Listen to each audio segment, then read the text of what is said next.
आज भारतीय होने का गर्व तो हम सबको होता है, लेकिन क्या आप जानते हैं भारतीय इतिहास, सभ्यता एवं परंपरा का गौरवशाली इतिहास। भारत के इतिहास को पश्चिमी देशों द्वारा दबाया गया और बदला गया, लेकिन भारत का इतिहास ऐसा है कि न तो दबाया जा सकता है और न ही छुपाया जा सकता है। भारत हजारों सालों से समृद्ध एवं खुशहाल देश रहा है।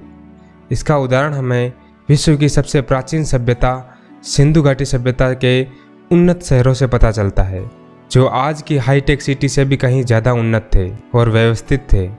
आज से लगभग 8000 वर्ष पूर्व भारत में शहरी सभ्यता विकसित हो चुकी थी। इस सभ्यता का विस्तार उत्तर दिशा में जम्मू कश्मीर के मांडा जिले से लेकर दक्षिण दिशा में महाराष्ट्र के देमाबाद तक तथा पूर्व दिशा में उत्तर प्रदेश के आलमगीरपुर से लेकर पश्चिम दिशा में पाकिस्तान के सुतकांगी डोर तक, जिसका कुल क्षेत्रफल 13 लाख वर्ग किलोमीटर है, जो विश्व की सबसे प्राचीन सभ्यता है। इस सभ्यता के 1500 से भी ज़्यादा नगर खोजे जा चुके हैं, जिनमें से मुख्य शहरों की जीवन शैली के बारे में आज हम जानेंगे। नंबर 1, लोथल नगर।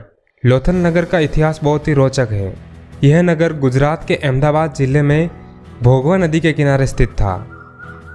इसकी खोज डॉक्टर SR राव ने 1957 में की थी। अरब सागर के तट पर बसे इस शहर में एक प्रमुख बंदरगाह था। यहाँ से लोग विदेशी व्यापार करते थे, जिसके प्रमाण यहाँ पर मिली फारस की मुद्रा और सील से प्राप्त हुए हैं। इसके अलावा यहाँ पर एक डॉकयार्ड था, यानी कि पोत निर्माण केंद्र, जहाँ पर जहाज़ों का निर्माण होता था। यहाँ से घोड़े की लघु मरण मूर्तियाँ भी मिली हैं। इससे पता चलता है कि यहाँ के लोग घोड़े के बारे में पर्याप्त जानकारी रखते थे। यहाँ पर युगल समाधियाँ भी मिली है।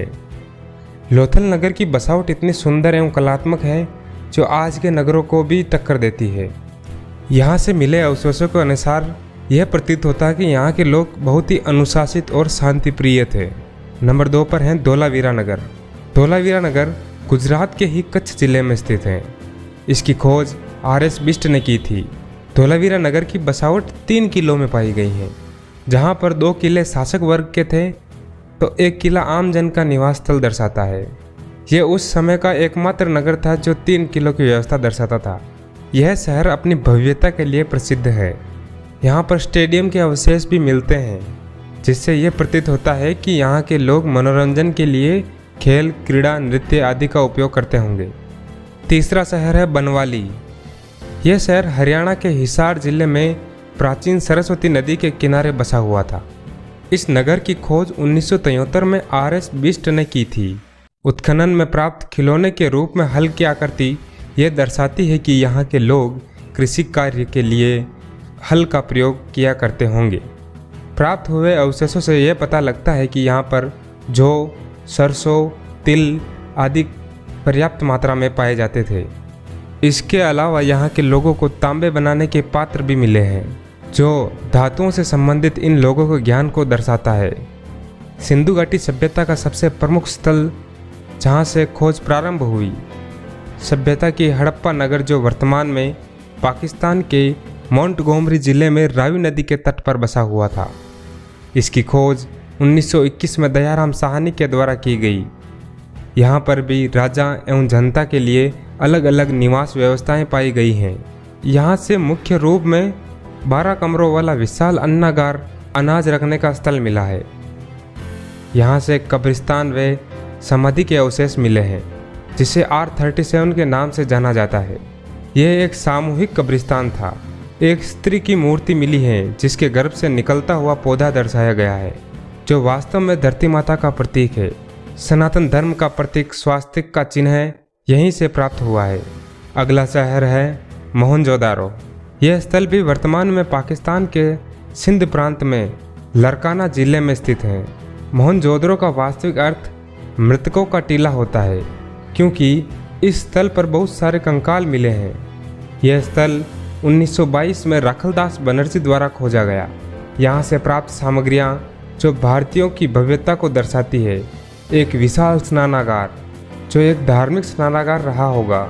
ये इतना उन्नत किस्म का स्नानागार था, जिसमें नदी का पानी आने से लेकर गंदे पानी के निकास तक की व्यवस्था उचित प्रकार की थी। इसके अलावा यहाँ से कॉलेज भवन के भी अवशेष मिले हैं। नृत्य करती हुई नारी की प्रतिमा, योगीराज की मूर्ति जो वास्तव में भगवान शंकर को समर्पित हैं। यहाँ के लोगों को सूती वस्त्र का भी ज्ञान था। हाथी के कपाल के अवशेष भी इस शहर से मिले हैं। इसके अलावा तांबा गलाने के अवशेष, घोड़े के दांत एवं पशुपतिनाथ की प्रतिमा आदि मुख्य हैं। भारतीय संस्कृति को दर्शाने वाला इसी समय का एक महानगर कालीबंगा भी था, जिसे दशरथ शर्मा ने सिंधु घाटी सभ्यता की तीसरी राजधानी बताया, जो राजस्थान के श्री गंगानगर जिले में बसा हुआ है।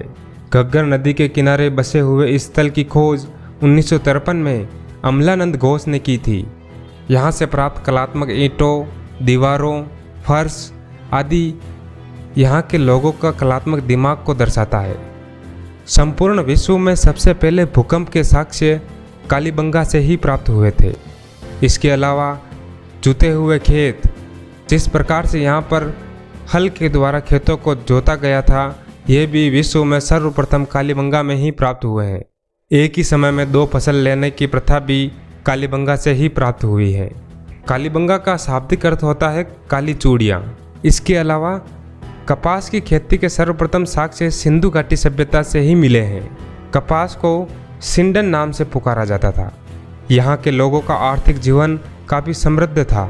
इन अवशेषों से प्राप्त जानकारी के अनुसार यहाँ के लोगों का धार्मिक जीवन बहुत ही शांति प्रिय था, जो वर्तमान के सनातन धर्म से समानता रखता है। भारत के महान इतिहास को उजागर करने वाले वीडियो को देखने के लिए हमारे चैनल पर बने रहें।